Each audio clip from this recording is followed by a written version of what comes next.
What if your peace, your power, and your purpose were hidden in your pleasure? Tonight, our inner peace, better health, with Saima, we are diving deep into with the bold and brilliant Hani Cheng, intimacy transformation facilitator, best-selling author, and founder of the YUMM Sensual Liberation programs. With over 33 holistic certifications, a background in global business, and 800 plus transformational events under her belt, Hani blends spirituality, sensuality, and leadership in ways most are still too afraid to talk about. This isn't about surface level self love, it's about truth, freedom, and the courage to reclaim your whole self. So, Hani, you speak about essential liberation. So, how do you define it, beyond the typical conversation around sexuality? I think sensual liberation is a extremely broad topic. So it really is about embodiment of who you are, what your purpose is, what your genitals feel about your confidence. So, how you live in your body. Sensual liberation is a sense of complete ease with yourself and the ability to speak your truth and the ability to sense your feelings, the sensations on your skin, the sensations in your heart, the sensations in your genitals, and be able to voice them with no shame. So being liberated from the constructs of society that hold you down and hold you back and make you feel like you're not worth it or that you deserve to be criticized and all that, and then still find your inner center and feel, okay, you know what? Like I feel comfortable in this body here right now, and I feel comfortable in myself. So sensual liberation is not just about liberating your heart, but it's liberating your whole being. So, what was a turning point, like your personal turning point in realizing that pleasure could be a path to power? Pleasure is a sensation that you have in your body, right? And you're in Indian tradition, so you know about tantra yoga. And in Taoism and Buddhism, actually, you're not supposed to feel pleasure. In Buddhism, you're supposed to remove yourself from the five senses. And that's the culture that I grew up in, right? We're supposed to detach ourselves from our senses. We shouldn't be affected by what we see, what we smell, how we speak, and what we hear. We're supposed to find that inner peace from our center. And so that's sort of like the non-attached version of enlightenment. Tantra yoga, as you know, as an Indian person, right? Like it's all about embracing all of aliveness. It's about embracing the sensations of life, like understanding that breath can bring pleasure, sensations that are enjoyable, that we get to live in this enjoyment on earth.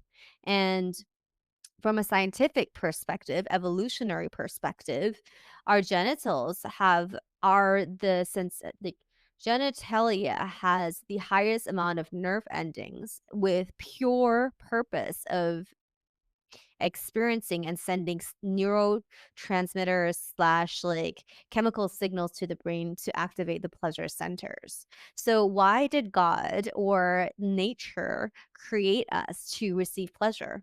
Pleasure does not create like right? Pleasure is not necessary to create babies. Pleasure is not necessary to create our offspring and continue our genetics and DNA. So why, right? And so when you're looking at it from that perspective and understanding that your genitals have, for women, 8,000 over nerve endings, and then for men, for women, 15,000 over nerve endings, and then for men, 8,000 nerve endings for the sole purpose of pleasure, then you got to ask the question of why was this created and who created us to have these nerve endings, and why are we shaming ourselves to have these nerve endings and respond to these nerve endings as pleasure? So why is it that pleasure leads to power is your question? Because the creator and the creation of us and to be tapped into creativity is a pleasurable experience. If we cut ourselves off from our bodies and we cut ourselves off from our creation and we cut ourselves off from creativity, then we cut ourselves off from life. And if you're not able to feel pleasure and you're only allowed to feel pain, then you're also really only allowing yourself to feel one dimension of life. What makes pain so much more valuable or and worthy of feeling than pleasure, right? It's two sides of the same coin. If you understand one, you understand zero. If you understand black, then you'll understand white. So pleasure is just the opposite and the absent, and it's not even the absence of pain. It's in the um, pleasure is actually in conjunction, in parallel, in the coexistence of pain. And so when you understand that and you understand that we're made this way and that pleasure actually is a part of our lives, then you also understand that pleasure is part of our ability to experience more centeredness, and more centeredness equals more groundedness. And what is power? Power is the ability to choose how you want to be at every moment in time. That is freedom, and freedom is power. So pleasure equals power. Pleasure equals the ability to experience freedom in choosing what is joyful for us, right? And yeah, so you have a pleasurable type of power. It doesn't equal power, I would say. I say what it is, a one form of power. Pleasure is a form of power, and it is a perspective of how to embrace our power. You can embrace your power in pain, and you see a lot of that on the world stage. People embrace power in pain, and they try to inflict pain, and they try to make other nations pain in pain. Or you can look at power from the perspective of pleasure. How do we increase pleasure? So that's my perspective on pleasure and power. That's such a fresh lens, Annie. Seeing sensuality as sacred, not shameful, and that's incredibly healing, right? Yeah. Now, you work with high performing leaders, so why do you think that sexuality is often the missing piece in the leadership journey? I don't know if it's a missing piece. I definitely feel that everybody comes in contact with sexuality, whether it's through the media or through our lives or having crushes or connections. So I don't know if it's the missing piece, like you were uh, kind of like asking, but I do feel that in a high performance leadership position, when you're managing like multiple companies or you are managing, hundred over like multiple hundreds of millions or billions, or if you're have a lot of assets and whatnot, and your actions create a lot of impact on the world around you. You might Every action might influence couple 10, 20, 30,000 people or whatever. Or even if you're like in one marriage and one household and your action affects the whole household or your spouse, so it can be a microcosm or a macrocosm. When you're able to embrace your sensuality and your sexuality, you are able to show up as your whole self. So you're not just a walking head walking around like a walking brain, right? That's just one part of you. If you're able to show your kids that you can embrace your sexuality and your confidence and your intellect and your body and everything, then you're a full person. So that's from a familial context. How you are with your sexuality is how your kids are going to be with their sexuality. If you're ashamed of showing your body, then that's the relationship that they learn with their bodies. And then if you're ashamed of yourself and you only get praised for your brain and intellect at work, then when you're in the bedroom, you're not going to feel so comfortable and confident. Or maybe your status is what feels allows you to feel sexually powerful in the bedroom with your wife or your spouse. And but that's not what what attracts women, right? Or like what attracts men. It's not your status at Mm-hmm. work. It's about how much you understand and how much you can connect with another human. So your quality of life is not like sexuality is not something that, and connection and true feeling of love is not something you can buy with money. It is either there or it's not, right? You either work on it or you're forcing it on the other person. It's not natural. So when we're talking about high performance and how how you want to perform at work, you want to perform in a way that you know that you're embodied. Of course, you don't need to be um expressing your sexuality at work.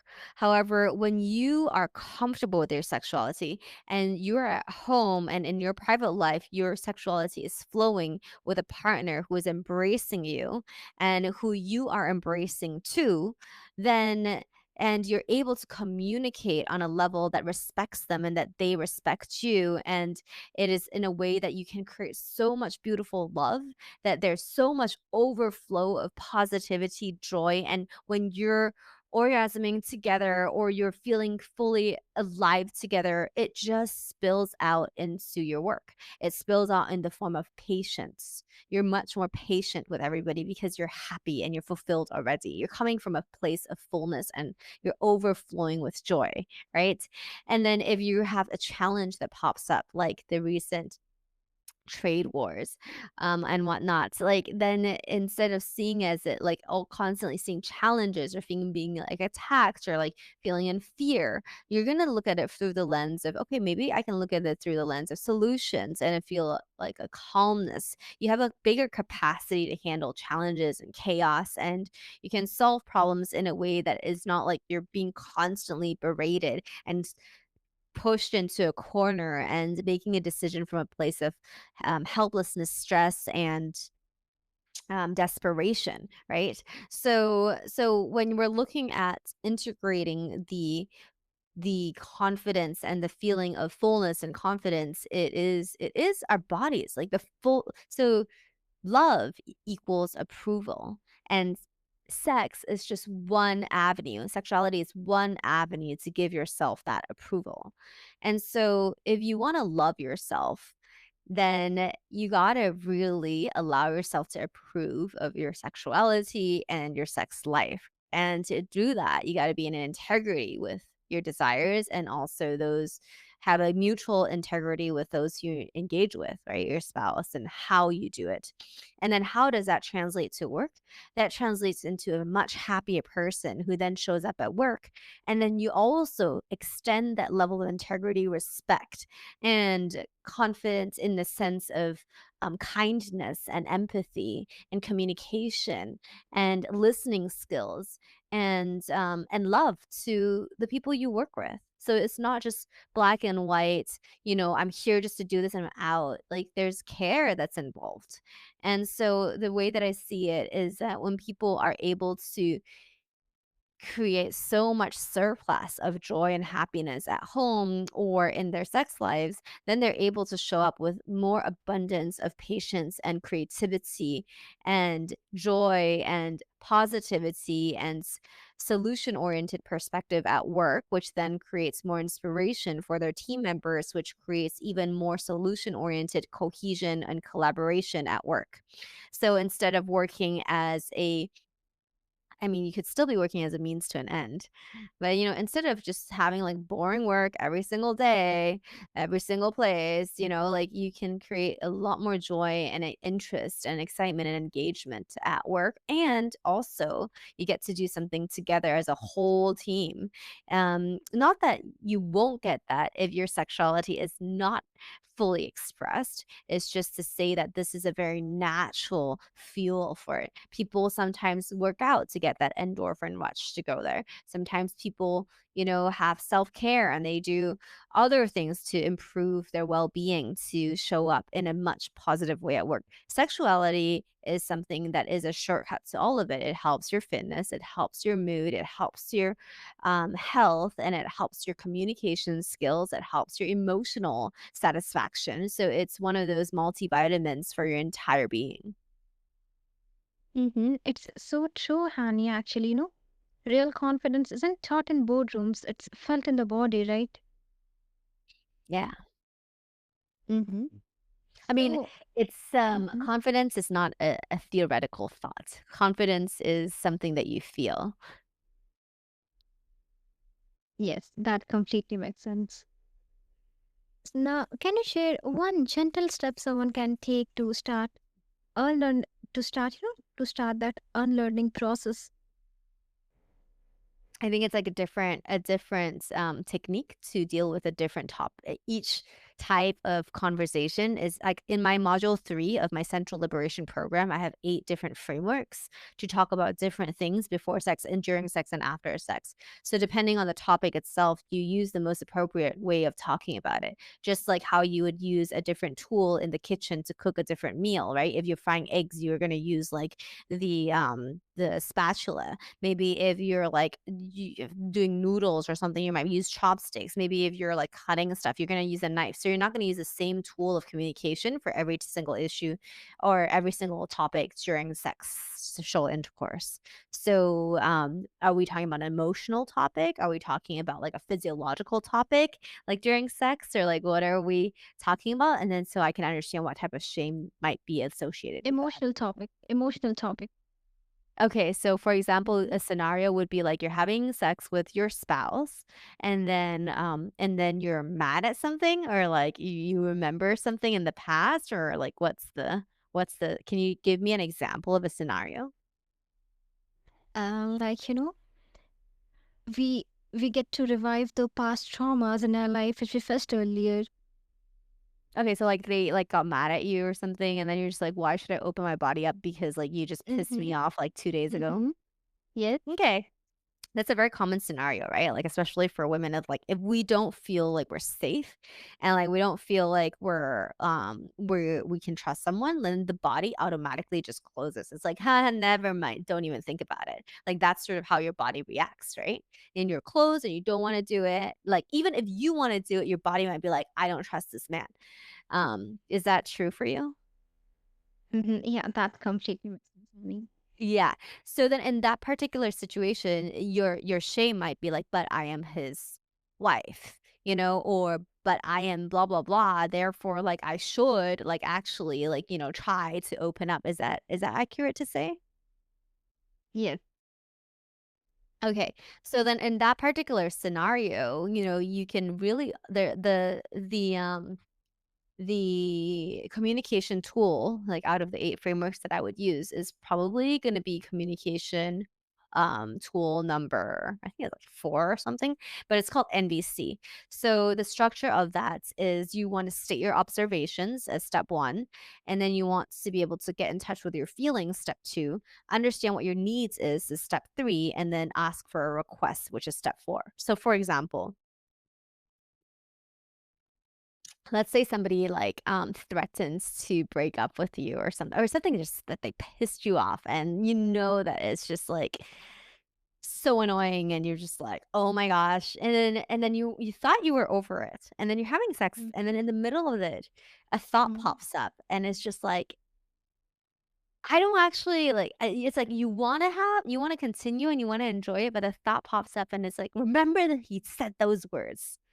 And so in that particular moment, you can literally look into your partner's eyes and you just be like, babe, or whatever you call your love person. And you can say, I just observed. I would like to talk to you about something right now that just happened. Is that okay? So you want to get consent first.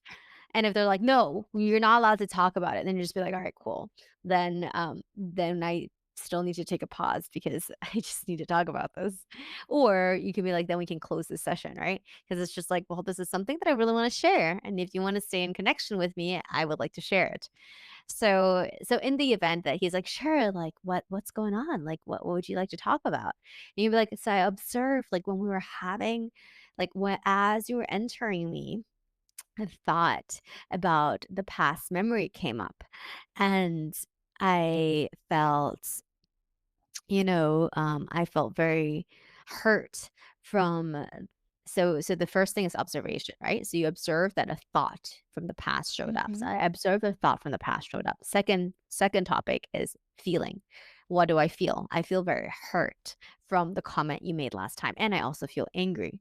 And I also feel love right now. And I also feel excited that I really want to do this right now. I actually want to continue this intercourse. However, these thoughts are disturbing me and I feel like, uncomfortable that it's here. So that's my feelings. So you wanna honor all of your feelings. Nothing needs it doesn't need to be dismissed. And then the third thing is, what do you need?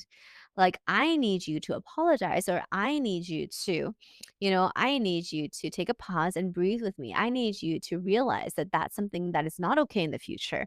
I need you to recognize my anger. Maybe I need you to sit here and I need to yell at you because I'm so angry. Maybe I need to release my anger first before we can continue. It's not about you, it's about my anger. And it's, yeah, you triggered me. However, I just need that. Maybe I need to do something. What do I need? What do you think you would need at that time if you're pissed off? Uh, uh, just a little pause to breathe. Breathe. Okay. So I need to take a pause to breathe. Can you breathe with me? So then the fourth thing is a request, right? So the request is something that they can do in like 10 seconds. So the request is, can you breathe with me right now? So, um, so that's sort of a request. Kind of going back to the needs section is also about a basic need. So a basic need, as in like a human need, could be like, my need for respect was not being met. So when you yelled at me, or when you said those things you said to me 2 days ago, or whatever that situation was, I did not feel respected, I did not feel valued, and I did not feel seen. And so my need for feeling respected, seen, and valued was not being met. And right now, I would like to request for you to take a breath with me, or that could be one request, and another request could be, I would like for you to apologize for that, or share with me, did you see me, do you value me, do you respect me? I would like you for you to clarify how you feel towards me right now. Or maybe I would like to clarify how you're feeling. Tell me about your love for me right now. So you really, what you're doing here is you're dismantling shame to be clear that, this is what I'm observing. This is what I feel. This is what my needs are, and my needs for being respected, or whatever your needs, maybe my need for being fun and in flow was not being met. I was talking to my sister today, my need for compassion was not being met. And then you ask for what you want. I'm asking for compassion. And she's like, but I don't get compassion for being a mom, because she's like, and I'm just like, I'm not asking to like, just because I'm asking you for something doesn't mean that you can't ask from me either, right? So when you're asking for something, you're still focusing on you, and then you can always do the same communication pattern with him as well, and be like, hey, like, what do you observe, what do you need, what are you feeling, what are your requests, right? So that it's a dialogue from both sides. Does that answer your question of how to navigate Yes, shame?